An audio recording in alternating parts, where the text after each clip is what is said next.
욥기 1장을 한번 펼치시고요. 미리 읽어오시라고 그랬는데 욥기를 미리 읽어오신 걸로 제가 알고, 자, 원래 욥기는 그 구약 성경의 순서로 보면 그 히브리 그 성경을 보면 순서가 시편 다음에 들어가 있습니다. 그래서 원래 구약 옛날 전에도 제가 얘기했죠. 70인역이라고 해가지고 구약 성경을 헬라어로 번역한 것을 히브리 70인 성경이에요. 그래서 구약 39권을 모았다고 그러는데, 그 구약 순서로 얘기하면 시편 다음에 이렇게 기록되어 있습니다. 근데 이제 성경 66권이 완성된 다음에는, 신약까지 다 완성된 다음에는 시편 앞에 들어가서 욥기, 그러니까 지혜서로 들어가는데 욥기, 시편, 잠언, 이렇게 전도서 이렇게 나가게 됩니다. 그것도 성령님이 성경을 모으는 것도, 성경을 순서적으로 하는 것도 성령님의 역사라는 걸 우리가 믿어야 됩니다. 지난주에 우리가 에스더서를 하면서 왜 에스더서가 기록되느냐, 바로 우리 안에 두 자아를 표현해 준다고 그랬죠. 옛날 자아와 새 자아. 아하수에로 왕이 그 누구예요? 하만과 연결이 되어 있을 때는 옛날 자아, 옛 성품으로 이렇게 살았던 사람인데, 모르드게하고 연합이 됐을 때는 그 아하수에로 왕의 반지가 모르드게의 손에 껴졌을 때는 바로 새로운 자아로 바뀌었다라는 거.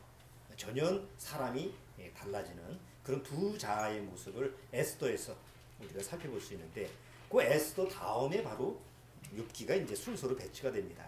그래서 저도 개인적으로 성령님이 그 성경을 배치할 때, 물론 히브리인들이 성경을 배치할 때는 지혜서라고 해가지고 이제 시편, 욥기 이렇게 순서를 정했지만, 다시 성경이 완성된 다음에는 바로 자아라고 하는 부분에 대해서 에스더서에서 다룬 그 부분 다음에 욥기를 통해서 자아라고 하는 것이 하나님 앞에서 어떻게 처리가 돼야 되느냐, 이런 의미를 가지고 있기 때문에 순서가 그렇게 배치되지 않았나, 물론 저 개인 생각으로 이렇게 생각을 합니다. 그래서 욥기를 오늘서부터 같이 살펴보는데, 욥기가 누구라도 욥기는 굉장히 어렵게 생각하는 책이고, 여러분들도 보시면 알다가도 모를 책이 욥기라고 하는 걸 알습니다. 그 말이 그 말인 것 같고, 다 옳은 것 같기도 하고 또 아닌 것 같기도 하고, 굉장히 성경을 보면서도 욥기는 참 읽기가 어려운 책이기도 합니다. 그래서 이 욥기를 다룰 때는 그 마음의 자세가 굉장히 좀 이렇게 낮은 자세가 되어야 됩니다. 내가 성경을 좀 알아봐야 되겠다, 욥기를 좀 연구를 해야 되겠다, 그래가지고 막 연구를 하면 점점 더 어려워져요. 그래서 여러 목회자들이 욥기를 다룬 거를 이렇게 참조를 해보니까, 욥기가 어렵다 보니까 이걸 또 그 히브리 말로, 히브리 단어를 가지고 굳이 해석을 해서 이게 뭐 무슨 의미인지, 뭐 어떤 해석인지 이렇게 이제 구분을 하고 그러는데, 그거는 이제 문학적인 해석이죠. 욥기를 문학적인 장르로 봤을 때는 뭐 어떤 식으로 해석할 거냐, 나름대로 해석을 하는데, 그거는 욥기를 해석하기 위한 하나의 방편이지, 욥기의 내용을 이렇게 제대로 소화하는 건 아니에요. 또 구원받은 그 예전의 목회자들, 구원받은 유명한 그 그래도 신앙이, 우리가 이제 구원받은 사람으로서 참 영적으로 굉장히 귀하다, 이런 분들도 욥기를 해석할 때는 상당히 그 이렇게 좀 제대로 소화하지 못한 경우가 지금까지 많았어요. 물론 지금도 우리 교회의 이렇게 역사를 보면 욥기 문제는 여전히 교회에서 문제가 됐던 거죠. 욥을 구원받은 사람으로 볼 거냐 아니냐, 뭐 이런 거 가지고 괜히 논란을 하고, 또 결국 그거 가지고 교회가 또 좀 분리가 되는 이런 부분까지 되는데, 그럼 욥기라는 게 도대체 뭐길래 그런 문제까지 야기시키느냐, 우리가 한번 그런 부분에 대해서 문제를 한번 제기시켜 볼 필요성이 있죠. 도대체 성경을 위해서 욥기라는 책이 뭐길래 교회에서 내분이 일어나고 결국은 그 교회가 분리가 되는 그런 원인 제공을 해야 돼. 문제는 이게 아니지만, 왜 욥기를 통해서 교회가 또 이렇게 서로 그 갈등을 가지고 오는 그런 원인적인 제공을 했는가, 이런 부분까지도 우리가 한번 생각해 봐야 될 것 같습니다. 그래서 욥기를 우리가 다루면서 한번 욥기에 대해서 우리가 좀 빠져보십시다. 뭐 얼마나 깊이 있게 우리가 다루는가는 뭐 우리가 성령님에 의해서 뭐 그만큼 뺏기 소화가 안 되겠지만, 그래도 성경 전체에서 욥기를 한번 다뤄보고 욥기에 한번 빠져보는 건 굉장히 의미가 있다고 생각을 해요. 욥기가 웬만큼 소화가 되면 성경 전체의 시야가 굉장히 넓어집니다. 그러니까 욥기를 어떻게 소화하느냐에 따라서 성경 전체가 보는 관점이 달라집니다. 근데 욥기를 소화를 못하면 그만큼 성경을 보는 시야가 굉장히 좁습니다. 그래서 지금 시대에 와서 마지막 시대다 보니까 하나님이 그만큼 그 욥기를 보는 시야를 더 넓혀주시지 않았나 이렇게 생각을 하는데, 저도 이제 욥기를 다루면서 그래요. 뭐 구원을 받았든 안 받았든 욥기를 해석하는 관점은 똑같아요.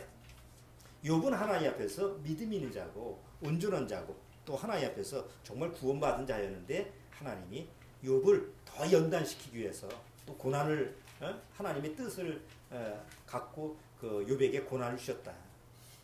이제 이런 식으로 해석하는 게 공통적인 해석입니다. 그런데 그러다 보니까 성경을 보는 관점이 그렇게 뺏기는 시야가 못 보이는 거죠.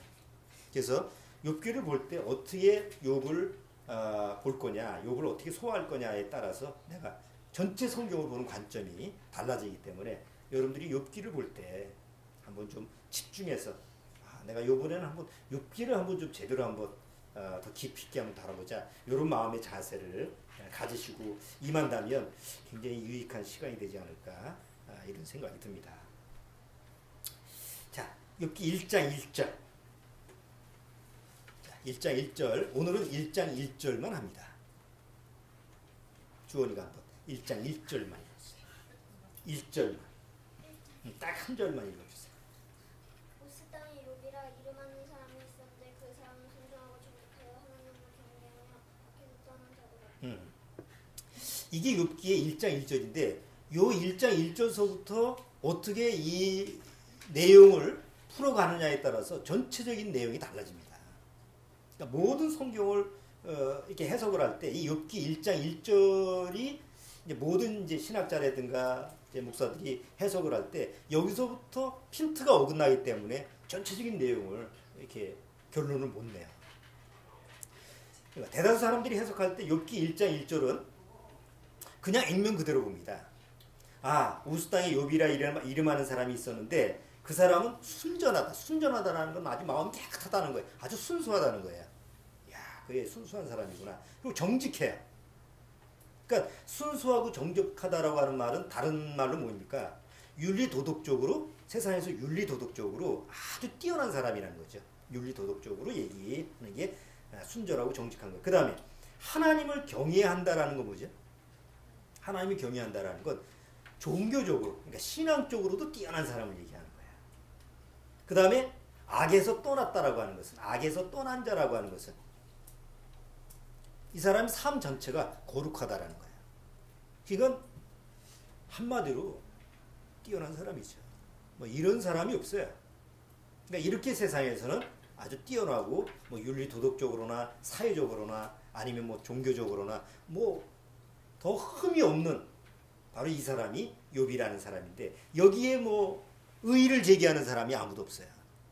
봐라, 성경에서 1장 1절에서 욥이라는 사람을 하나님 앞에서 이렇게 깨끗하고 온전한 사람이라고 보지 않느냐. 그러니까 거기서부터 시작하는 거예요. 자, 그런데 이제 왜 이게 문제가 됐죠? 우리 교회 안에서는 그래도 구원이 아니다 이 사람은 하면서 이제 그때서부터 문제가 시작하는 거예요. 아니 1장 1절의 원문을 보면 이 단어상으로 보면 이런 사람이 구원이 아니면 누가 구원이냐 라는 사람인과, 그래도 뒤에 내용을 보면 이 사람은 뭐 구원이라고 할 수 없다 이렇게 또 서로 주장이 이렇게 막 갈등이 되다 보니까 이거 가지고 문제가 됐지 않습니까? 자, 그런데 우리가 이제 1장 1절을 보면서 하나 짚어봐야 될 게 있어요. 뭐냐면, 만약에 1장 1절을 구원받은 사람으로 시작한다면 이런 의문점을 안 가질 수가 없어요. 왜 하나님 앞에서 구원받은 사람인데도 불구하고 하나님이 이 엄청난 고난을 주셨을까? 그가 구원받은 사람이에요. 아니 차라리 구원이 아니라고 한다면 뭐 하나님이 구원받기 위해서 뭐 이렇게 줬다 이해를 할 수가 있는데, 이 사람은 구원받은 사람이에요. 구원받은 사람한테 도대체 하나님이 무슨 뜻이 있길래 재산도 다 없애고 그나마 10명의 자식까지 다 죽게 하고 자기 몸에 악창까지 나게 하고 왜 그런 지경까지 몰고 가야 되느냐. 구원받은 사람이라고 한다면 왜 하나님이 무슨 그렇게 큰 뜻이 있길래 이 정도까지 몰고 가야 되느냐라는 의문점이 안 풀리는 거예요. 그래서 보통 이걸 해석하는 사람, 구원받은 사람으로 욥은 구원받은 사람이다라고 시작하는 사람들의 성경 해석은 하나님이 깊은 뜻이 있다. 더 이상 알 생각을 하지 마라. 하나님은 하늘에 계시고 우린 땅에 있는 피조물이다. 그 뭐 왈가왈부 해가지고 뭐 하나님의 크신 뜻을 어떻게 알겠느냐. 그 크신 하나님의 뜻을 우리가 알 수 없으니까 그냥 하나님이 고난을 주셨다라고 믿자. 근데 이렇게 해석을 해요. 아니 다 거의 다가 그렇게 해석을 해요. 하나님이 주권을 가지고 왜 사람이 따지냐.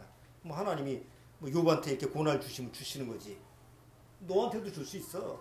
그러니까 금방 떨지 말고 조용하게. 욥처럼 고난받지 않으려면 알아서 기라. 이런 식으로 이제 성경을 해석을 하니까 뭐 그래 그런가 보다 하지만 여전히 마음속에서는 왜라는 질문이 나오잖아요. 왜 하나님이 욥에게 굳이 그렇게 그런 심한 고난을 허락하셨을까? 이게 안 풀리는 거예요. 두 번째, 여기 야고보서 한번 잠깐 볼까요? 1장 1절에 대한 해석을 할 때 1장 야고보서 1장 13절 한번 보세요. 야고보서 1장 13절.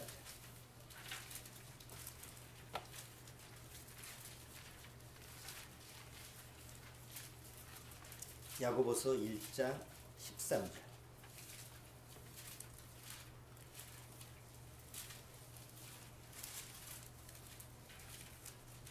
야고보서 1장 13절. 자, 읽어주세요. 우리가. 사람이 시험을 받을 때 내가 하나님께 시험을 받는다 하지 말지니 하나님은 악에게 시험을 받지도 아니하시고 친히 아무도 시험하지 아니하시느니라. 보통 욥이 지금 받은 고난을 하나님이 주신 시험이라고 생각해요. 그런데 야고보서 1장에는 하나님이 뭐래요? 아무도 시험을 하지 않는다고 했어요. 그럼 더군다나 욥이라는 사람이 구원받은 사람이라고 한다면 굳이 구원받은 사람한테 무슨 테스트 할 게 있다고. 우리가 보는 구원의 관점을 한번 생각해서 이미 구원받았다면 하나님의 뜻이 적용된 사람 아닙니까? 거기다가 또 뭔 시험을. 아니 구원이 아니라면 구원의 카트라인을 정해서 뭐 시험을 본다고 하지만 이미 그 사람이 구원을 받았다고 한다면 굳이 거기다가 무슨 시험을 보냐. 이런 의문점이 안 풀어져요. 자, 두 번째는 요한일서 5장. 여기 욥기 여기 손 뭐 하나 끼워놓고 요한일서 5장.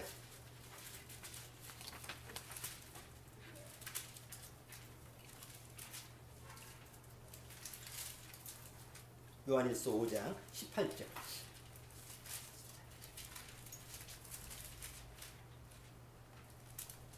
자, 5장 18절. 자, 거기도 큰 소리로 한번 읽어주세요. 하나님께로서 난 자마다 범죄치 아니하는 줄을 우리가 아노라. 하나님께로서 나신 자가 저를 지키심에 악한 자가 저를 만지지도 못하느냐. 자, 악한 자가 저를 뭐라고요? 만지지도 못한다고 그랬어. 근데 욥은 사단이 세리 치잖아요. 그럼 구원받은 사람인데 굳이 사단이 왜 욥을 치게 하나님이 놔두시냐? 그게 계속 의문점. 그러니까 성경을 이제 욥기를 주석하는 그 내용을 보면 계속 그것이 의문점으로 나와요. 해석을 하면서도. 많은 사람들이 왜 사단이 욥을 칠 때 하나님이 그냥 가만히 계시냐? 막지 않고. 그게 풀어지지 않으니까 그것도 하나님의 섭니다. 다 갖다 붙여. 뭐 그렇지. 보통 교회 나가는 사람이 다 뭐라 그래? 뭐 사고 나도 하나님의 뜻일 거다. 뭐 일이 잘 돼도 하나님의 뜻일 거다. 뭐 애가 잘못돼도 다 갖다 붙이면 하나님의 섭리죠. 그거 똑같아. 자, 세 번째 의문점이 뭐냐면 성경에 나와 있는 인물은요 다 하나님의 주시는 목적이 있었어요. 그렇죠? 노아는 어떤 목적을 가지고 있죠? 노아는 바로 하나님의 뜻대로 노아의 방주를 짓잖아요. 그리고 거기서 하나님의 말씀대로 살아요. 그럼 노아를 통해서 우리는 뭘 볼 수가 있죠? 노아라는 인물을 통해서 하나님이 왜 노아라는 인물을 이제 쓰셨냐? 노아라는 인물을 왜 하나님의 도구로 쓰셨냐? 아, 하나님의 구원을 보여주시기 위해서 썼구나. 이걸 우리는 알죠. 아브라함은 어떤 인물이에요? 굳이 갈대아 우르에서 살다가 왜 하나님이 아브라함을 택해가지고 가나안 땅에 보냈어요? 가나안 땅에서 아브라함이 뭘 어떻게 살았어요? 우리는 아브라함의 인물을 통해서 하나님이 주신 목적을 봅니다. 아, 하나님의 구원의 역사를 시작하는 점이구나. 야곱을 통해서 우리는 또 하나님의 목적을 읽죠. 그냥 자기 꾀로 살아가는 그 인간을 갖다가 하나님이 어쨌든 이 모양 저 모양으로 이끌으셔가지고 하나님의 구원의 목적을 야곱을 통해서 이루게. 요셉을 통해서도. 이사야, 예레미야 선자들은 무슨 목적으로 하나님이 그들을 도구로 썼어요? 이사야, 예레미야 이런 선지자, 다니엘 이런 사람들. 하나님의 말씀을 전하는 게 목적이잖아요. 우리 지난번에 에스더는 무슨 목적이에요? 거기 에스더서는 하나님이라는 단어도 안 나오잖아요. 그런데 우리는 에스더서를 보면서 하나님의 어떤 목적을 살펴봤죠? 구원의 목적을 살펴봤죠. 성경 66권의 모든 그 초점은 다 하나님의 구원에 대한 초점을 맞추고 있습니다. 구원의 초점이 아닌 성경은 없습니다. 만약에 구원의 초점이 아니라고 한다면 성경 66권에 들어가지 못합니다. 시편 계속 1편서부터 계속 130 몇 편이 140 몇 편인가? 거기 그 시편의 모든 한 장 한 장이 다 무슨 메시지가 들어가 있어요? 구원의 메시지가 들어가 있어요. 잠언서도 마찬가지입니다. 전도서도 마찬가지입니다. 창세기서부터 요한계시록까지 하나님이 주시고자 하는 목적이 안 들어가는 성경이 없어요. 그러면 욥기는 거기 안에 하나님의 목적이 뭐죠? 욥기 내용을 보면 하나님이 왜 욥이라는 사람을 통해서 이걸 기록해 놓으실까요? 왜 욥기라는 인물을 여기다가 그것도 한두 장도 아니고 거의 40장 넘게 기록하셨을까? 만약에 보통 지금 해석하는 사람들이 구원받은 사람인데 하나님이 고난을 주셔가지고 이렇게 했다라고 하면 이 욥기 내용은 구원이라고 하는 목표가 없어요. 목적이 없어요. 자, 욥은 1장 1절에 큰 부자였어요. 그런데 쫄딱 망해가지고 파산자가 됐어요. 마지막 42장에 가서 뭐가 나오죠? 다시 일어나가지고 큰 부자로 살다가 마지막 끝이 죽었더라야. 부자였는데 망했다가 다시 부자가 돼서 잘 먹고 잘 살았다라가 욥기 내용이에요. 중간은 내용을 빼놓고 그래도 중간은 이거저거 쓸데없는 얘기하는데 중요한 얘기는 1장 1절에 욥은 굉장히 부자였다. 하나님 잘 믿고 아주 하나님의 축복을 충분히 받은 자였는데 근데 어떻게 된 게 하여튼 이유는 잘 모르지만 쫄딱 망했다. 근데 잘 참다 보니까 42장에 가가지고 다시 하나님이 그를 축복해 주었더라. 이게 욥기의 전체적인 내용이에요. 그럼 거기서 하나님이 주시고자 하는 목적이 뭐예요? 창세기도 하나님의 목적이 있고 레위기도 하나님, 어떤 성경이든 하나님의 목적이 있어요. 바로 그 구원이에요. 근데 욥기는 그렇게 해석을 하면 구원이라는 목적이 안 나와요. 그냥 구원받은 사람이 이유 없이 하나님 앞에서 시험을 받다가 그래서 쫄딱 망했다가 다시 하나님이 살려줘가지고 다시 부자가 됐다. 이거 말고는 더 유익한 내용이 없어요. 그래서 욥기가 어렵다고 하는 거예요. 아무리 성경이 어려워도 구원에 대한 초점에 맞추면 성경은 꼭 풀어지게 되어 있습니다. 왜냐하면 그게 하나님이 주시는 성경을 푸는 키거든요. 자, 창세기는 뭘로 풀어야 돼요? 창세기를 푸는 열쇠는 뭐예요? 바로 구원의 열쇠. 구원은 바로 예수 그리스도예요. 구원이라는 말이 예수고 예수라는 말이 구원 아닙니까? 요한계시록은 뭘로 풀어야 돼요? 앞으로 이루어질 날 아닙니다. 바로 구원이라는 키로 항상 열어야지 성경 66권의 모든 자물쇠는 구원이라는 키로만 열리게 돼 있어요. 그럼 욥기도 뭘로 열려야 돼요? 구원이라는 키로 열려야 돼요. 근데 구원받았다 치고 하니까 구원이라는 열쇠가 필요 없잖아요. 그러니까 구원받았다 치고 그 다음서부터 보니까 도대체 이게 어떻게 봐야 될지 어떻게 해석해야 될지 모르는 거예요. 자, 그렇기 때문에 이 욥기를 하나님이 주시고자 하는 의도대로 이 성경의 이 욥기의 그 내용을 해석을 하려면 욥기를 기록한 하나님의 목적이 뭘까요? 구약시대에 이방인에 대해서 구원을 다룬 것은 욥기입니다. 자, 창세기서부터 계속 초점은 이방인이 아니죠. 창세기 아담서부터 아브라함 이후서부터 말라기까지 계속 초점은 이스라엘한테 초점을 맞추고 있죠. 그런데 이방인들이 구원받는 얘기가 성경에는 뭐 구약 시대에는 찾기가 어려워요. 그런데 욥은 어떤 사람, 어떤 나라 사람입니까?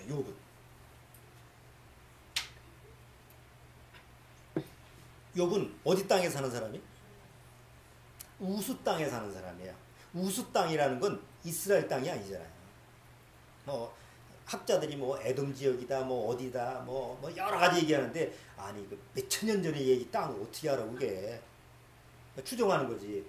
다만 이 우수 땅이라는 건 하나님이 얘기하시는 아브라함이 있던 그런 가나안 땅이 아니에요. 뭐 거기서 뭐 그 주변이라 할지라도 하나님이 약속의 땅은 아니에요. 그러면 이 사람은 이 욥이라는 사람은 유대인이 아니죠. 뭐 아브라함과 뭐 어떤 사람은 아브라함의 5대 손이다 뭐 이렇게 얘기하는데 5대 손이든 10대 손이든 아브라함과는 관계가 없잖아요. 아브라함의 그 가족으로 보면 그 이스라엘 가나안 땅 주변에 사는 게 다 아브라함하고 친척 관계지 뭐 따지고 보면. 그러니까 이 욥이라고 하는 사람은 이 당시 상황으로 보면 이방인이에요. 그런데 이방인인데도 하나님을 경외한 사람이고 하나님을 믿었던 사람이에요. 이방인인데도 어떻게 하나님께 구원을 받느냐라는 시각을 우리가 욥기를 통해서 볼 수가 있는 거죠. 그래서 아까 제가 얘기했잖아요. 구약에서 욥기를 보면 구약 전체가 보여지는 것뿐만 아니라 신약까지도 다 굉장히 시야를 넓게 볼 수가 있어요. 욥기가 소화가 안 되면 내가 보는 시각 말고는 성경이 안 보여요. 그만큼 욥기라는 게 비밀의 책이었어요. 여태까지는 굉장히 잠겨진 책이에요. 구원받은 사람한테.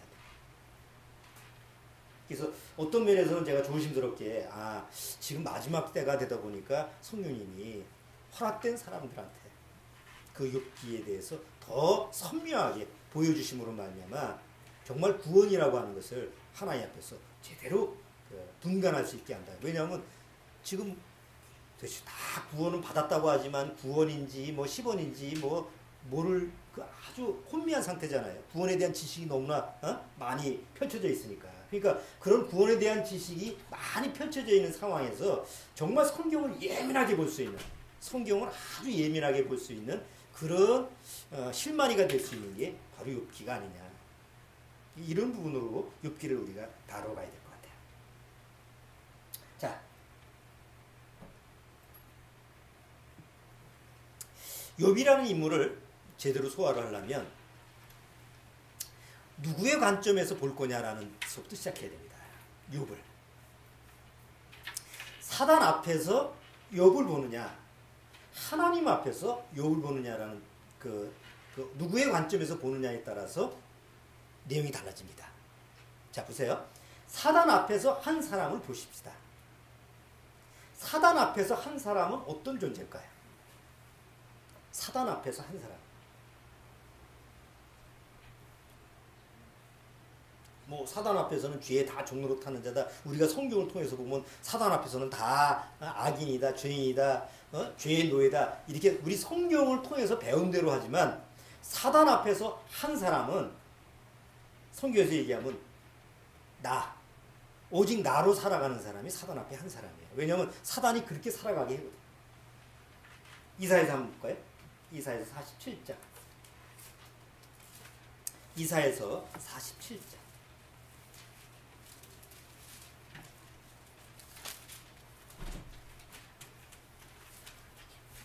왔어?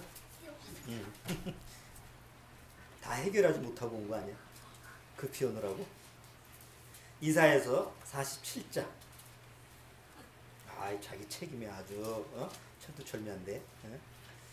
자, 이사야서 47장 8절. 자, 이사야서 47장 8절 한번 읽어주세요. 그러므로 사치하고 탐하는 진으로 마음에 이르기를 나쁘니라. 나 왜 다른가 없도다. 나는 과부로 지내지도 아니하며 진을 잃어버리는 일도 모르리라 하는 자여 너는 내 들을지라. 자, 여기 뭐라 그랬어요? 여기 어떤 한 사람이 나오는데 여기 바벨론을 이제 빗대서 얘기하는 건데 바벨론이 하나님을 대적하고 하나님을 무시하는 그런 대상으로서 뭐라고 그래요? 나는 나뿐이다. 그러니까 사단의 종로로 타는 구원받지 못한 사람들의 모습은 다 이런 마음을 가지고 있어요. 이 세상에 나뿐이야. 석가모니 얘기하듯이 천상천하 유아독존이야. 나 외에는 다른 자가 없어. 근데 그런 마음을 넣어준 게 누구냐면 사단이야. 자, 왜 그럴까요? 왜 그런 마음을 넣었죠? 사단 앞에 한 사람은 그런 마음을 가지고 있는데 왜 사단이 그런 마음을 넣어줬을까요? 원래 사람은 누구의 형상을 닮은 거야? 원래 사람은 하나님의 형상을 닮았습니다. 하나님의 형상을 닮은 사람은 당연히 누구를 믿어야 돼요? 하나님을 믿어야 됩니다. 근데 죄로 타락된 다음에는 사단이 하나님의 형상을 닮은 사람 안에 하나님을 믿고 하나님을 찾게끔 하지 않게 하기 위해서 자기가 하나님 노릇하게 만들어 놓은 거죠. 야, 네가 하나님이야. 사단이 처음에 아담한테 넣어준 마음이 뭐예요? 니들이 하나님이 될까봐 먹지 말라고 그랬어. 그러죠? 하나님이 니들이 하나님이 될까봐 선악을 하게 한 나무를 먹지 말라고 그랬어. 이게 속인 거잖아요. 그러니까 사단은 계속 하나님과 같이 돼요. 자기가 그러고 싶었어. 근데 꿈을 못 이뤘잖아요. 그래서 하나님 앞에서 저주를 받고 영원한 멸망에 처하게 되는데 자기의 꿈, 자기의 목표를 이루지 못했기 때문에 이걸 대신해서 하나님의 형상을 닮은 사람에게 넣어줬다고. 자, 보세요. 내가 집에서 아버지가 동생만 좋아해. 그러면 형이 마음에 시기심이 나와야 안 나. 야, 똑같이 사랑을 해야 되는데 동생만 사랑해. 그래서 동생한테 계속 먹을 걸 줘. 왜? 먹고 죽으라고. 그럼 동생은 사랑하는 거예요? 아니면 미움이 뭐가 있는 거예요? 그러니까 행동은 좋은 행동을 하는 것 같아도 마음속에서는 뭐가 있어요? 아버지가 얘만 사랑하니까 나는 쟤를 좀 증오하는 마음이 있어요. 그 증오하는 마음을 좋게 표현할 수도 있지만 나쁘게 표현할 수도 있잖아요. 그러니까 나쁘게만 표현하는 게 아니에요. 증오심이 있다고 해서 저 사람한테. 에? 부부지간에 서로 사이가 안 좋았어. 상대방이 죽었으면 좋겠어. 그러면 죽었으면 좋겠다고 해서 죽이면 자기가 어디로 가요? 감옥에 가잖아. 피해 가니까. 그러니까 나쁜 쪽으로 남편을 증오하지 미워하지 않고 좋은 쪽으로 증오하고 미워할 수 있어요. 배불려서 죽게 하든지 비만 걸려서 죽게 하든지 어쨌든 방법은 많아. 그러니까 내가 어떤 사람을 증오한다고 했을 때 부정적으로만 방법이 가는 게 아니에요. 사단을 한번 생각해 보세요. 사단은 하나님을 대적을 하고 하나님을 미워하는 대상인데 사단은 절대 하나님을 미워할 수가 없어요. 악의 도구일 뿐이지 사단 스스로가 하나님을 대적하거나 하나님을 미워하거나 하나님을 증오할 수가 없어요. 우리 생각에는 우리가 상식적으로 뭐라 그래? 야, 사단이 하나님의 대적이구나. 그래서 보통 세상에서는 선과 악의 이분법을 가지고 있잖아요. 하나님은 선이고 사단은 악이야. 그래서 하나님과 사단과 싸운다고 생각을 하잖아요. 성경에는 하나님과 사단과 안 싸워요. 사단은 하나님의 싸움의 대상이 아니에요. 그냥 악의 도구일 뿐이야. 그런데 사단은 교묘하게 사람들 안에는 뭐라고 하냐면 나도 하나님과 대등한 존재야. 선과 악이 싸우는 거야. 이런 식으로 안에다가 선악의 그 기준을 잘못 넣어준 거예요. 그러니까 대다수 사람들이 다 선악을 어떻게 생각해? 애들 만화도 보세요. 선과 악이 있죠. 드라마도 선과 악이 있고 어떤 세상에서 사람들이 얘기하는 그 모든 것이 선과 악 두 가지 이분법을 가지고 있어요. 그리고 구원받지 못하면 교회 와서도 성경을 보면 항상 성경을 보는 초점이 선과 악 이분법이에요. 욥기도 그래서 선과 악의 이분법으로 보는 거예요. 그런데 다음 주에 얘기하겠지만 사단이 누구한테 가서 보고를 합니까? 선과 악의 이분법이라고 한다면 사단과 하나님과 싸워야 되잖아요. 그런데 욥기를 보면 사단이 하나님 앞에 가서 누구한테 보고를 해? 하나님 앞에 보고를 합니다. 그럼 이분법이 아니잖아. 사단도 하나님 밑에서 하나님이 일을 하는 자지. 악의 도구로서. 그게 소화가 안 되는 거예요. 네? 자, 그런 면에서 이분법으로 오지 말고 하나님 앞에서 사단이 어떤 존재냐라는 쪽에서 초점을 맞춰야 되는데, 자, 욥이라고 하는 인물을 사단과의 관계 속에서 사단 안에서 욥은 어떤 존재냐? 아까 우스 땅에 욥이라 이름하는 사람이 있었는데 그 사람은 순전하고 정직하여 하나님을 경외하며 악에서 떠났어요. 그러니까 사단이 보기에 욥은 어떤 사람이에요? 구원받은 사람이에요? 여러분, 무지한 우리나 구원이라고 평가를 하지, 사단이 봤을 때는 구원 아니요, 걔는 다만 구원이 좀 가까워. 조금만 잘못하면 내 손아귀에서 벗어날 수 있는 가능성이 높은 자야. 그러니까 경계 1호야. 항상 주시해가지고 다른 사람들은 눈길 안 줘도 알아서 기는 사람들은 신경 안 써요. 근데 요거 조금만 내가 신경 안 썼다가는 금방 하나님 밑에 가겠네 하면 사단의 눈총을 받는 거예요. 계속. 욥이 그런 인물이에요. 자, 그래서 욥이 여기서 순전하고 악에서 떠났다고 했을 때 세상 사람들이 보기에는 굉장히 의인 같지만 사단이 보기에는 너는 아직도 내 밥이야, 내 손아귀에 있어 라고 하는 존재가 바로 욥이라는 거죠. 그럼 사단의 손아귀에 있는 사람이 어떻게 구원받은 사람이냐? 아까도 요한일서에 뭐라고 그랬어요? 악한 자가 너희를 만지지도 못한다고 그랬잖아요. 여러분, 이 욥기 1장 1절의 욥에 대한 평가는 세상 말로 하면 가장 뛰어나고 지극히 높은 칭찬입니다. 그러면 이게 사단이 칭찬한 거예요? 이게 누가 칭찬한 거예요? 이거는 성경을 통해서 하나님이 칭찬한 거지 사단이 칭찬한 게 아닙니다. 여러분, 사단은 절대로 사람을 칭찬하지 않습니다. 자기 수하의 종노릇하지만 절대로 사단은 그러니까 죄로 타락한 인간이라 할지라도 자기 수하에 있는 그 죄인들은요, 사단이 보기에는 증오의 대상이지 미움의 대상이지 칭찬의 대상이 아닙니다. 세상에서 칭찬받는 반기문 유엔 사무총장 누가 칭찬합니까? 사단이 칭찬하는 게 아닙니다. 사람들이 칭찬하는 겁니다. 위대한 지도자 누가 칭찬합니까? 사람들이 칭찬하는 겁니다. 여러분을 칭찬하는 건 누구예요? 사단이 아닙니다. 여러분 주위에 여러분을 좋아하는 사람이지 여러분 싫어하는 사람은 칭찬도 안 해. 아무리 잘해도. 그러니까 이 세상 사람들을 칭찬하는 것은 사단이 서로서로를 칭찬하게 하는 거예요. 왜? 사람이 칭찬을 받으면 겸손해져요? 우쭐해져요? 누가 나를 칭찬하면 아유, 당신 참 말솜씨가 좋네요. 그러면 아주 우쭐이잖아요. 당신 지식이 좀 뛰어나군요. 외모가 좀 출중하네. 이렇게 하면 내가 그 말을 들으면 기분이 좋잖아요. 그러면 하나님이 나를 이렇게 창조하셔서 그래. 하나님이 이렇게 고맙게. 이런 사람 아무도 없어. 자기가 잘나서 그런 줄 알지. 그러니까 칭찬은 고래도 춤추게 한다며. 그래서 사람들이 계속 자식들한테도 칭찬하게 하고 그렇게 칭찬하면 자존감이 높아진다고 그러잖아요. 그럼 칭찬하면 결국은 하나님은 밀려나고 누가 주인이 되는 거예요. 누가 신이 되는 거예요. 자기가 신이 되는 거예요. 그러니까 사단이 인간으로 하여금 스스로 가장 높아지게 만드는 것 중에 하나가 칭찬이에요. 그거를 인간 사회에서는 그나마 그것도 잘 안 하니까 우리가 좀 한 인격적으로 서로를 위해서 좀 칭찬하자 이렇게 하는데 그게 사단의 방법이라는 거죠. 칭찬하지 말라는 얘기가 아니에요. 근본 바탕이 어디냐 이거지. 자, 그러면 사단은 사람을 계속 자기가 하나님보다 더 높은 존재라고 하는 쪽으로 착각을 일으키게 만들어요.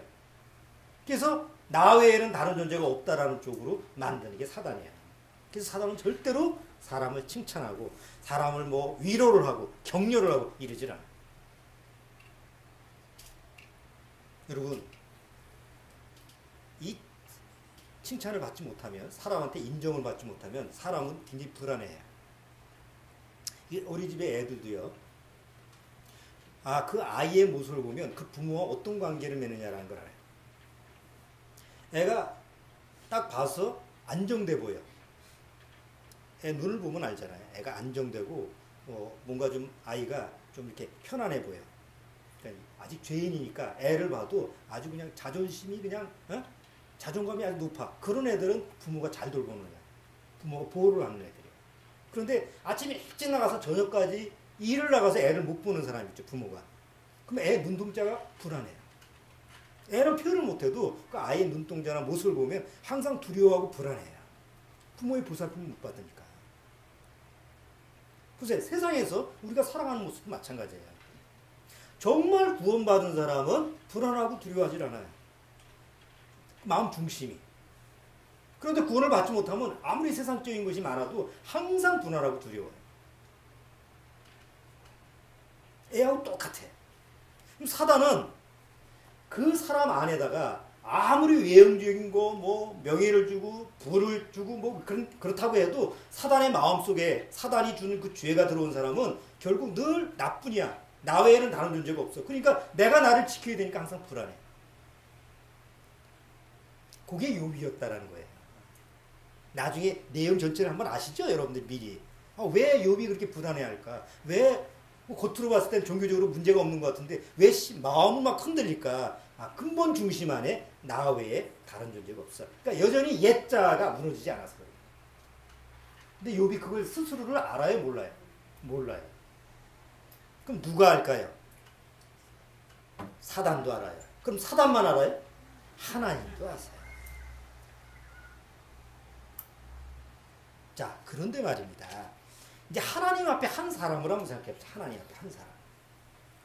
성경에서 하나님 앞에 한 사람은 가치 있는 자가 아니에요. 이미 죄로 타락됐기 때문에. 그거를 딱 한 문장으로 얘기한 게 로마서 3장이에요. 로마서 3장 10절 보세요.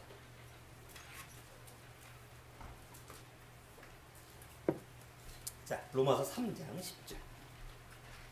나머지는 유튜브에서 들으세요. 로마서 3장 10절.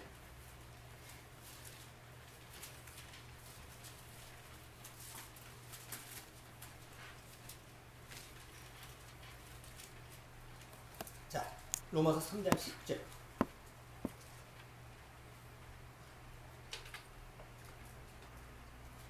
자, 읽어주세요. 10절. 10절, 11절, 12절, 12절까지.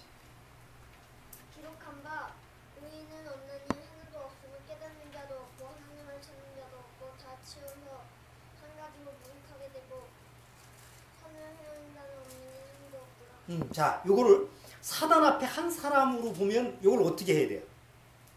의인이 만나니 다 의인이다. 다 깨닫는 자고 다 하나님을 찾는 자고 다 한 가지로 유익하게 되고 선을 행하는 자가 많으니 다 선을 행하는 자. 이게 사단 앞에 한 사람이야.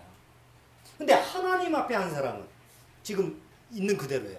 하나님 앞에 한 사람은 의인은 없나니 하나도 없어. 깨닫는 자도 하나도 없어. 하나님을 찾는 자도 하나도 없어. 다 치우쳐 한 가지로 무익하게 되고 선을 행하는 자는 없나니. 여기 왜 숫자가 들어가요? 하나님 앞에 한 사람은 하나도 없어. 그런데 왜 욥기 1장 1절에 욥을 평가할 때는 그렇게 대단하게 평가를 하냐고.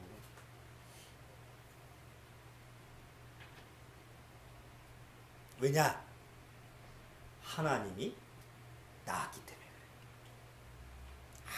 아무리 못생기고 아무리 장애가 있고 아무리 형편없어도 자기가 낳은 자식 그 아이의 부모만은 그를 칭찬할 수 있어요.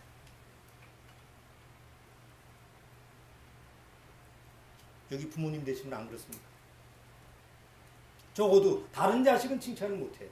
그러나 내 자식이 아무리 세상에 손가락질 당해도 그 자식을 칭찬할 수 있는 것은 그 부모밖에 없어요. 부모밖에 없다는 건 다 그렇다는 게 아니고 정상적인 부모라면 그렇다는 거지. 비정상적인 부모가 너무 많으니까. 얼마 전에 그 사지가 다 절단돼, 일본인데 사지가 다 절단돼서 온 사람 있죠. 이름은 모르겠는데. 세상 사람이 보긴 뭐예요? 그건 아니 손 하나가 없는 게 아니야. 양발이 없어. 몸뚱이 하나야. 그러니까 세상 사람들이 봤을 때는 어때? 그러니까 옛날 어릴 때 뭐 학교 다닐 때 모습 보니까 애들이 놀림감이 되고 막 이런 거를 얘기하더라고. 조금만 뭐 손가락 하나 없어도 애들이 놀림감 되는 거 아니에요. 그 사지가 없으면 오죽하겠어. 그렇지만 그 부모만큼은 아이를 뭐라 그래? 너는 가장 내가 사랑하는 애다. 그 부모가 아주 정상적인 부모였어. 그래서 그 아이로 하여금 그 부모가 전적으로 그 아이를 사랑하고 아주 존중해주고 그러니까 그 아이가 실망하지 않고 나중에 자기 스스로 뭐 자기 일을 할 수 있는 사람이 되잖아요. 그러니까 그 아이를, 사지가 없는 그 아이를 유일하게 칭찬할 수 있는 사람은 누구예요? 남은 그렇게 못해줘. 하라고 해도 못해. 근데 그를 낳은 부모만은 할 수 있어요. 여러분, 하나님이 욥이 비록 의인은 없나니 하나도 없어. 선을 행하는 자가 하나도 없어. 욥도 마찬가지야. 욥이 하나님 앞에서 그럴지라도 욥은 하나님이 낳은 하나님의 형상을 닮았기 때문에 하나님이 평가를 할 때 어떻게 너는 의인이 아니야. 너희는 아주 형편없네. 이렇게 하나님이 얘기하는 게 아니라 이거 사단이 그렇게 얘기하지. 하나님이 그렇게 얘기를 안 해요. 근데 보통 교회에서 목회자들이 설교를 할 때는 마치 하나님이 죄인을 얘기할 때는 그렇게 얘기하는 것처럼 얘기하죠. 그건 죄를 얘기하는 거지.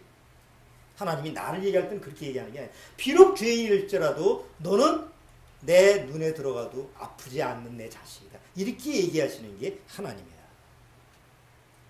그래서 욥기 1장 1절에 욥이 문제가 없어서 그렇게 얘기하는 게 아니고 욥은 하나님의 자녀이기 때문에 하나님이 모든 것을 누가 손가락질을 해도 하나님 보시기에는 그렇게 순전하고 하나님 보시기에는 그렇게 악에서 떠나고 하나님을 경외하는 자였다는 거지.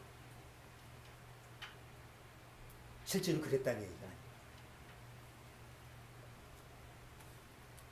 여러분, 아무리 연쇄 살인범이라고 하더라도 그 연쇄 살인범을 낳은 엄마의 마음은 어때요?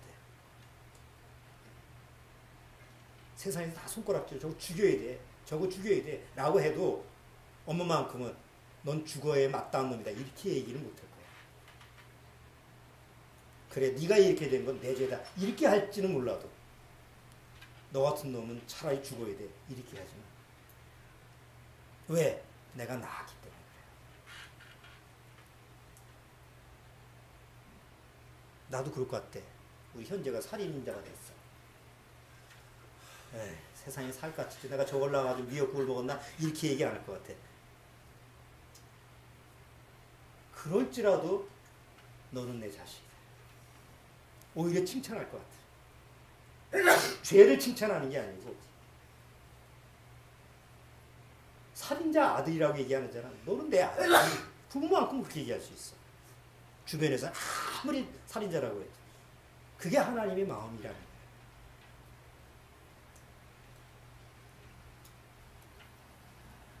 오해하지 마세요. 우리 현재를 어떻게 사는가 한번 주시해보자. 이러라는 게 아니죠. 하나님 앞에 한 사람의 모습이 어떤? 하나님 앞에 한 사람은 그저 죄인일 뿐이에요. 그저 악인일 뿐이에요. 문제는 그 악인과 죄인임에도 100% 죄인임에도 불구하고 하나님은 어떻게 보시냐? 하나님은 그냥 내가 난 자녀로 보는 거예요. 사단은 지금 네가 어떤 존재냐라는 걸 보고 왜? 내가 난 자가 아닙니다. 이게 시각이 다른 거예요. 그러니까 욥을 어떤 시각에서 볼 거냐? 하나님이 보는 시각에서 볼 거냐? 사단이 보는 시각을 볼 거냐? 이게 이제 처음부터 스타트가 잘 돼야 되는데 모든 대다수 사람들이 구원을 받아도 사단이 보는 시각서부터 보려고 하니까 이게 꼬이는 거예요. 하나님이 보는 시각서부터 봐요. 자, 하나님 앞에 한 사람이 있어요. 그렇지만 하나님이 원하는 사람은 아니에요. 아직까지는. 하나님이 원하는 사람은 어떤 사람?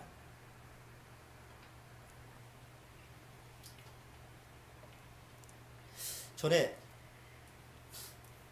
아버지가 환경미화원이었어요. 엄마가 작은 고물상을 했어요. 조그만, 뭐 큰 게 아니라 조그만, 요새 그 니약 가가지고 이렇게 폐지 줬고 고철 줬고 있어요. 엄마는 뭐 그런 고물 주워가지고 이제 돈을 벌고, 아버지는 이제 환경미화원으로 굉장히 어려운 삶이죠. 아들이 외동아들이 하나 있었어요.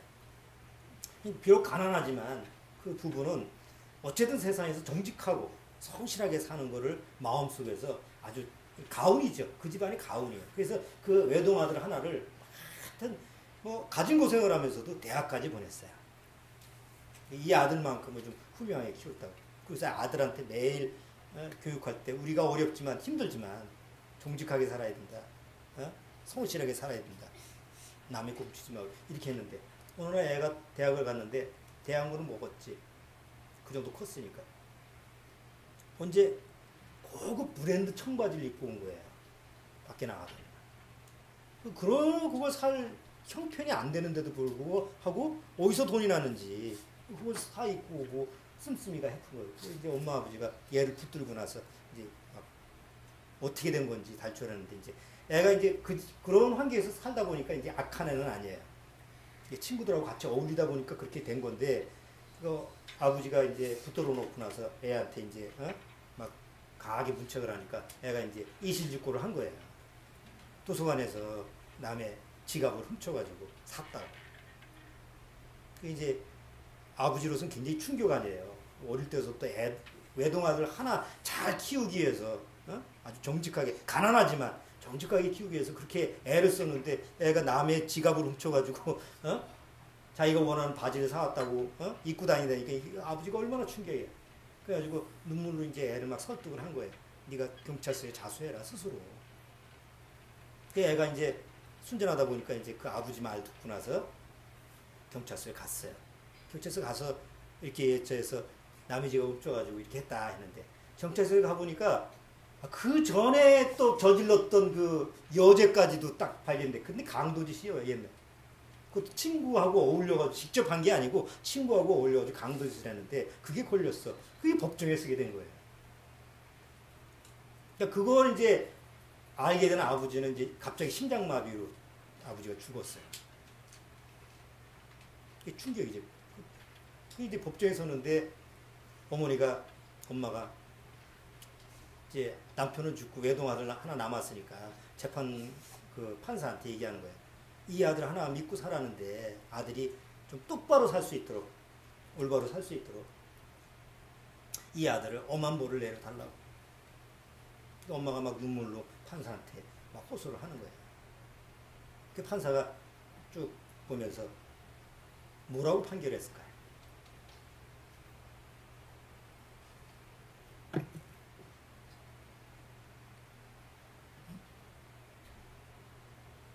모든 사람이 정황이 딱 나왔으니까 적어도 뭐 징역은 살아야 되겠구나. 왜냐면 강도짓 하다가 죽었거든요, 사람이. 얘가 직접 죽인 건 아닌데 같이 거기에 공모를 했으니까. 중고를 받아요. 판사가 이 학생을 앞에다 두고 나서 이 아이의 결정문을 내립니다. 그래서 불처분 결정을 해요. 불처분이라고 하는 건 혐의 없음. 사람들이 거기 있는 사람이 딱 놀라는 거예요. 아니, 범죄가 들어서 당연히 지금 법으로 하면 당연히 처벌을 받아야 되는데 왜 불처분 결정을 했을까? 그 결정문 내용을 판사가 얘기합니다. 이 아버지가 아들을 믿었다. 나는 그 아버지의 아들을 믿는다. 그러니까 아버지가 아들을 믿었기 때문에 경찰서로 보낸 거 아니야. 난 그 아버지의 아들을 믿겠다. 판사가. 거기 있는 사람이 다 숙연해지는 거야. 나중에 그 아들이 어떻게 되는지는 몰라요. 잘못될 것 같지는 않아요. 왜냐하면 적어도 아들이 자기 때문에 준 거 아니야, 아버지가. 그러고도 끝까지 곁길로 간다고 한다면 그 아들은 뭐 건질 수가 없지. 한번 보세요. 아버지가 비록 아들이 그렇게 나쁜 짓을 했지만 여전히 아버지는 누구를 믿어요? 아들을 믿어요. 야, 이런 도둑놈, 내가 도둑놈 나가지고 내가 너 집에 나가라 호적한다 난리치고 그 드라마 나온 얘기고. 그 아버지는 아들을 믿은 거예요. 비록 심장마비로 죽었지만 적어도 그 아들이 도둑이고 뭐 강도짓을 했다 하더라도 도둑이고 강도를 할지라도 얘는 내 아들일 뿐입니다. 그게 하나님의 믿음이에요. 물론 그 아버지는 그 아들을 돌이켜놓지는 못했어요. 자기가 죽어서 양심으로 말미암아 돌이킬 수는 있지 모르지만 그 안에 들어가서 하나님처럼 그 안에 들어가서 그 안을 변화시키지 못해요. 그냥 자기 죽음으로 끝난 것뿐이지. 제가 이 얘기를 하는 것은 욥기를 볼 때 욥의 그 모습을 보는 시각이 하나님 아버지의 마음이라. 그러면 욥기 1장 1절이 어렵지가 않아요. 아, 하나님이 비록 욥은 아직도 죄인이고 아직도 하나님 앞에서 악인이고 여전히 하나님 보시기에는 지금 그 죄를 처리할 문제가 있는 사람이지만 그래도 하나님 보시기에는 뭐예요? 눈에 넣어도 안 넣을 자식이다. 하나도 안 아픈 자식이다. 그렇게 보는 시각이. 그런데 욥만 그렇게 보는 거냐고. 저나 여러분이나 다 하나님이 그렇게 보는 거예요. 그런데 죄인은 사단 안에서 있는 한 사람은 하나님이 나를 그렇게 본다고 생각을 안 하는 거예요. 하나님을 제쳐놓고 내가 의로운 자야. 내가 악에서 떠난 자야. 뭐 이렇게 다들 생각하죠. 그러니까 그렇게 해석을 하니까 뒤에 욥기가 뒤죽박죽이 됩니다. 하나님이 보는 한 사람의 모습. 그래서 욥기 1장 1절은 욥에 대한 평가를 그렇게 해주는 거예요. 자, 그런데 하나님이 원하는 사람은 어떤 사람이야? 아무리 세상에서 순전하다고 해도 아무리 하나님을 경외하고 악에서 떠난 자라 하더라도 하나님이 원하는 사람은 완전한 사람이에요. 완벽한 사람이에요. 신명기 한번 보세요. 신명기 18장.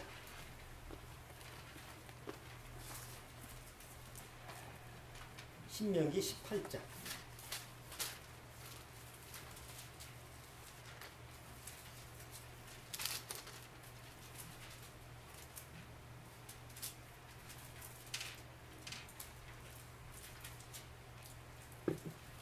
자, 13절 읽어주세요.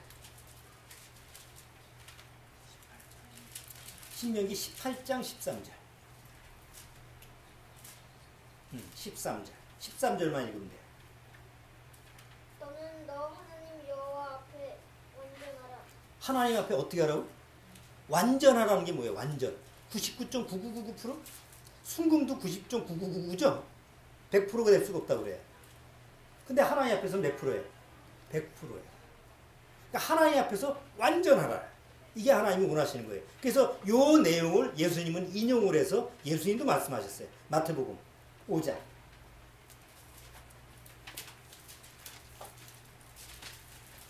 마태복음 5장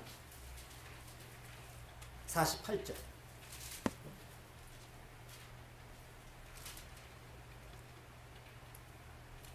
자, 마태복음 5장 48절.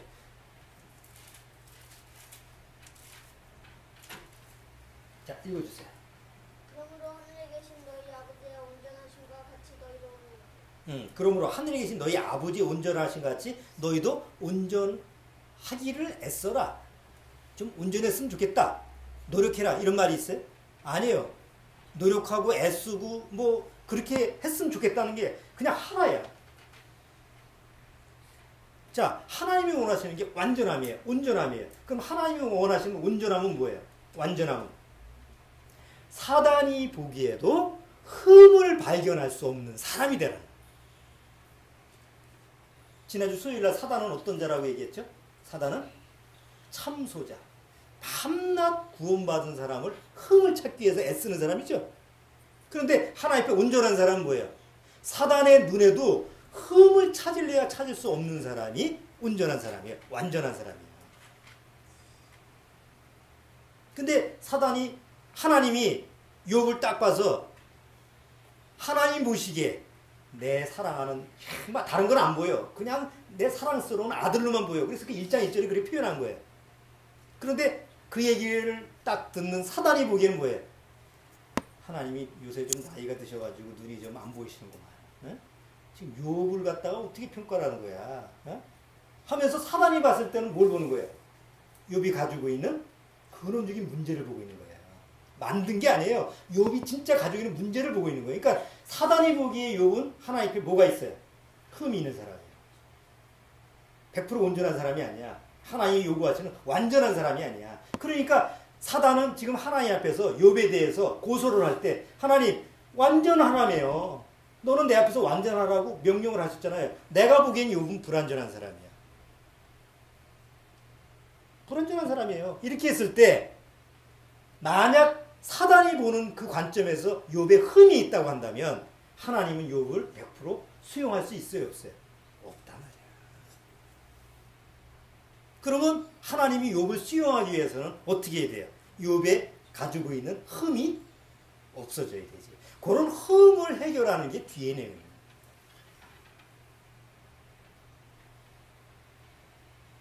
그러니까 사단이 보기에 욥은 완전한 사람이에요? 지금 흠이 있는 사람이에요? 흠이 있는 사람이에요. 그러니까 그렇게 지금 이제 내용을 봐가면서 문제점을 찾아가야지. 일단 이 사람은 완전한 자다. 하나님 보시기 완전한데 뭐라고 말이 많아. 하나님이 그랬다는데 이렇게 하기 시작하면 그 다음부터는 도대체 뒤죽박죽이 되는 거예요.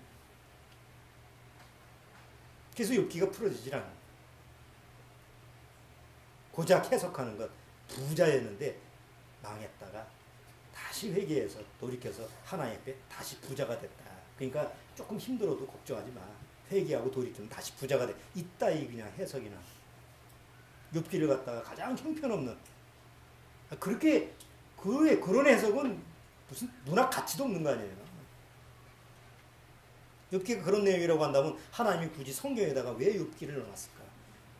욥기를 통해서 하나님의 구원의 목적이 있기 때문에 하나님이 어떻게 한 사람을 구원을 하느냐라는 것을 보여주기 위한 작품이 욥기 아니에요. 왜 하필이면 욥을 뽑았습니까? 세상에서 제일 잘난 사람. 기준, 표준이 가장 최상위로 높인 거야. 그래서 이런 사람조차도 사단의 보기에 흠이 있다면 너는 어떠냐? 그럼 그렇게 봐야 되잖아요. 욥기를 볼 때. 아이고야. 이렇게 완벽한데도 사단이 볼 때는 흠이 있다고 한다면 문제가 있는 거네. 그럼 나는 뭐 순전해요? 경건해요? 나는 악에서 떠났어요? 구원을 받았어도 한번 점검을 해보세요. 구원을 받았어도 여전히 난 순전한가? 난 정직한가? 난 악에서 떠났나? 난 하나님을 경외하나? 여전히 안 돼. 그러면 하나님 앞에서 늘 하나님의 말씀을 통해서 내 주제를 알아야 되겠구나 하고 가장 낮은 자세로 갈 수 있게 만드는 게 욥기야. 이렇게 접근을 이제 앞으로 하기 시작합니다. 그러면 욥기가 어렵지 않고 내용은 어려울 것 같지만 그 내용이 정말 하나님이 욥기를 통해서 깊은 그런 자아가 어떻게 새로운 자아로 바뀌는가 이런 부분에 대해서 아주 깊은 그런 진리를 깨달을 수 있게 하죠. 자, 오늘 욥기 1장 1절을 가지고 잠깐 서론을 시작했는데 왜 1장 1절이 그렇게 기록이 되는지 조금 납득이 가십니까? 그렇게 해야만이 되겠구나. 처음 1장 1절서부터 그는 악한 놈이고 뭐 아무리 해도 그는 나쁘고 그렇게 1장 1절을 그렇게 설명했다 합시다. 그 다음에 사단이 왜 나와? 사단이 나올 필요가 없지. 그냥 하나님이 처리하면 되는 거잖아요. 근데 1장 1절에 모든 사람이 보기도 이렇게 완벽하고 온전한 사람인데 왜 사단이 접근을 해서 사단이 시험을 하지? 이렇게 이제 풀어가야만이 이제 욥기가 아귀가 딱딱 맞는. 그래서 이렇게 풀어지는 거예요. 오늘 내용을 잘 한번 마음에 묵상을 하시고 욥기 1장을 한번 읽어보시면서 다음번 사단이 이 욥을 하나님 앞에 나가서 왜 욥을 이제 터치를 하는가, 왜 하나님이 그걸 허용하셨는가 이런 부분을 미리미리 한번 예습을 한번 해보시죠. 다음 주 계속 욥기를 나가도록 하겠습니다. 기도하겠습니다. 하나님 아버지 감사합니다. 우리가 욥기를 통해서 더 깊은 하나님의 진리와 은혜를 깨닫는다면 성경을 보는 그런 시야가 더 넓고 깊어질 줄 압니다. 아무쪼록 우리가 욥기를 다룰 때 겸손하고 낮은 자세로 오직 하나님의 성령님의 깨우침으로 하나님의 그 말씀을 제대로 깨달을 수 있도록 주님께서 지혜와 명철을 허락하여 주옵소서. 미참한 식구들에게도 그들 심령이 함께하사 늘 하나님 앞에서 정말 나의 옛자아가 어떻게 무너져야 되는지 그런 부분에 대해서 곤고하게 한번 생각할 수 있도록 주님이 그 심령들을 인도하여 주옵소서. 예수님의 이름으로 기도하옵나이다.